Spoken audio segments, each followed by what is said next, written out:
As stated by the ACCT 2nd edition textbook, a receivable is a company's claim on the assets of another entity. The most common type of receivable we see in accounting is an accounts receivable. An accounts receivable can be described as the amount of money owed by a customer who has previously purchased a product, such as a couch, or a service, such as Bob's Building Service, and is recorded at the point of sale. When an accounts receivable is accepted, it will go through as a debit transaction, followed by the appropriate entry, such as the sales revenue or service revenue.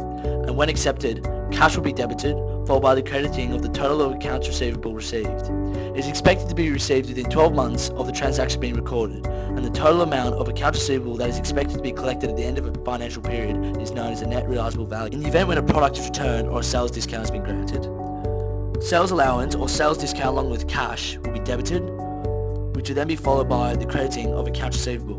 This is a contra revenue account, as it is also a revenue account and has a debit balance. It is still deducted from the overall gross profit of the business. It is important to identify that not all accounts receivable are collected, and these are known as uncollectible receivables or bad debts.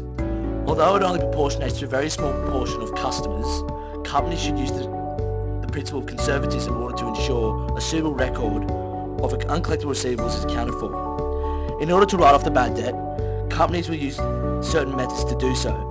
Either the direct write-off method, which involves writing off the bad debt once it's been identified, or the allowance method, which involves estimating bad debt through the percentage of sales approach or the percentage of receivables approach, then writing off the uncollectible receivables. The method is simple. However, it violates the matching principle and GAAP prohibits its use.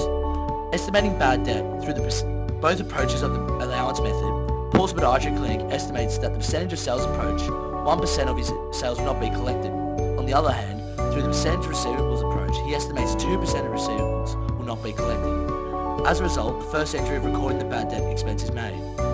Debiting the bad debt expense, which is then crediting the allowance for doubtful debts. Once that has been completed, he can then write off the bad debts by crediting the allowance for bad debts and finally crediting the accounts receivable account. Accounts receivable can be made horizontally and vertically. However, the receivables turnover ratio allows for businesses to measure how effectively it generates and collects receivables.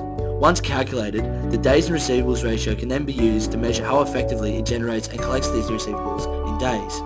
An allowance ratio is the comparison of the allowance account and the gross receivables, which in turn creates a percentage in order to be used for the percentage of receivables approach, created when a company accepts a promissory note for a promise to pay a specific sum of money on demand or at a certain point in the future. This is generally characterized by a loan of money to another entity and formalizes the receivable in a legal sense.